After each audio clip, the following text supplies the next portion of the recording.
After all of our praying about and for the days of revival, why is it that we have not yet seen it come to pass? Hi, this is Barry Phillips of 2-Minute Torah, day 3 of the Torah portion, Naso, to lift up. This began in chapter 5 of Numbers, or Bamidbar, verse 1, which says, And Yahweh spoke to Moshe, saying, Command the children of Israel to send out of the camp every leper, and everyone who has a discharge, and everyone who becomes defiled for a being. Send out both male and female, send them outside the camp, so that they do not defile their camp, in the midst of which I dwell. And the children of Israel did so, to send them outside the camp. As Yahweh had commanded or had spoken to Moshe, so the children of Israel did. Notice the categories here of the people that are being mentioned. Lepers, everyone who has a discharge, who has become defiled for a being. When we examine these, it's not necessarily, other than one who has sarat that may have committed lashon hara, evil speech, one who has a discharge or one that is defiled because of a being handling the remains of a departed loved one and family member. There's not really sin involved here. It's just that they are ceremonially, ritually unclean, and they are required to go through the ritual process of being restored to right status. But let's understand the context, the whole larger picture of what's taking place here. Over the last chapter or so, we have read about the setting apart of the Levitical priesthood. After the aftermath of the gold calf, Moshe stands and says, everyone who stands with me, and basically he was saying, everyone who stands with me and with Yahweh, come here. It was the Levites who stood with Moshe. And it was those same Levites who then drew their sword, went through the midst of the camp, and exacted punishment, Yah's revenge, not necessarily his revenge, but Yah's justice against those that had participated in the gold calf fiasco. As such, then, when Israel, the entire nation, had been called to become a priesthood, they had demonstrated that they did not have the stomach or the heart for it. And Yah chose the Levites to stand in behalf of the nation to minister to him. This does not mean just because you're born a Levite that suddenly you're set apart.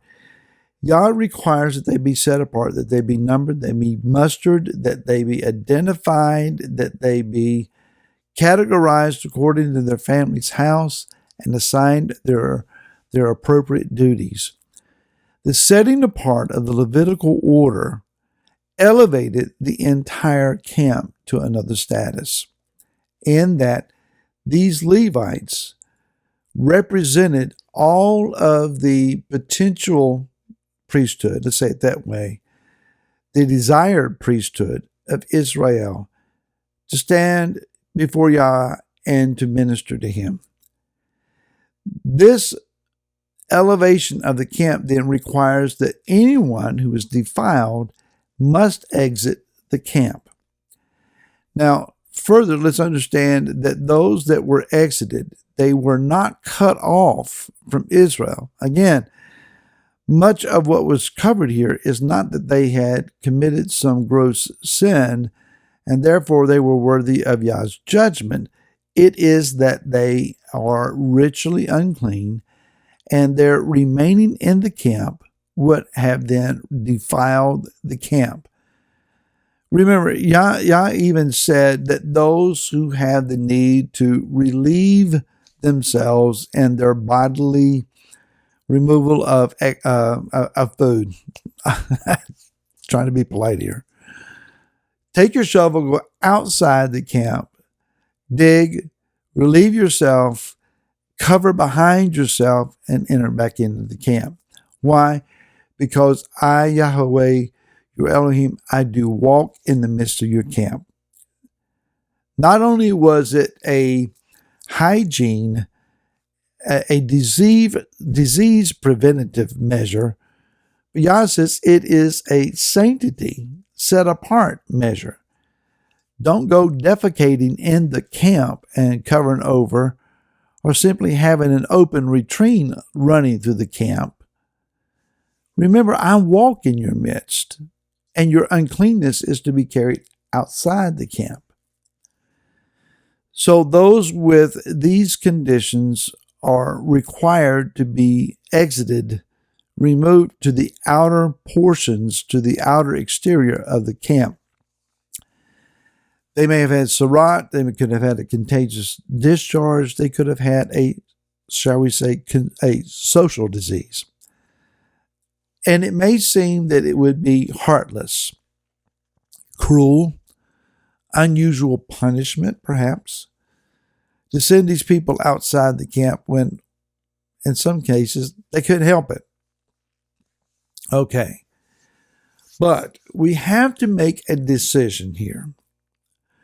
Do we want the abiding of the Shekinah, the manifested, glorious presence of the Most High, or do we want to make excuses for people and say, I can't help it? It's a mental disease.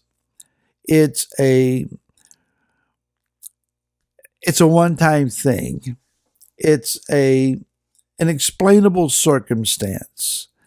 It's a pitiable circumstance. And the individual really should not be held accountable.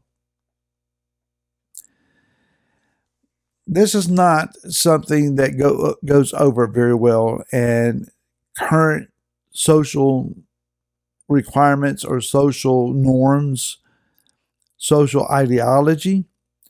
We make excuses for everybody.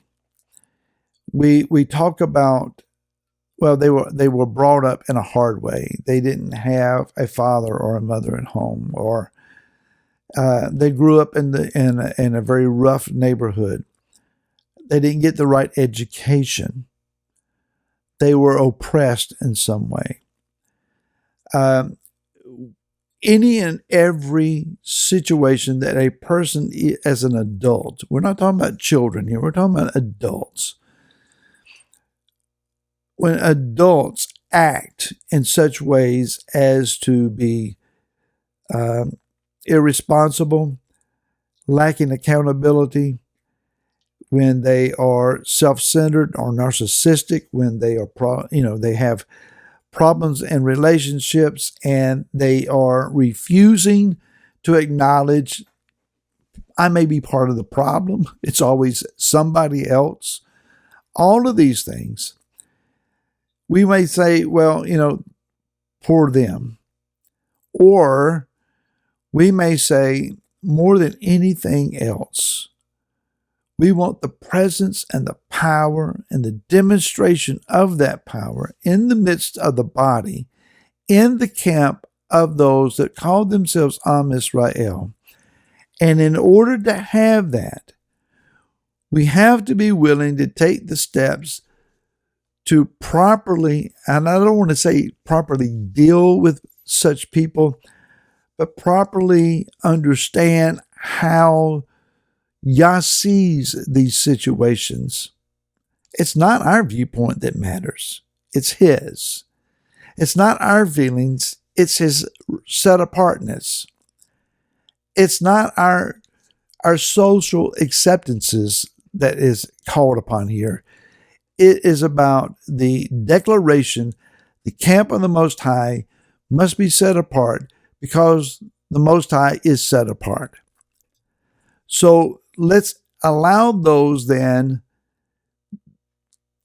that tax the set apartness of the Most High, step outside of the center of His arena, and let's deal with your stuff, identify it, be healed and delivered by it and of it, be brought back in so that all of us then can experience the glory of the Most High of Yah. Difficult process. But this is what the Torah is teaching us. More on this tomorrow. To then, shalom.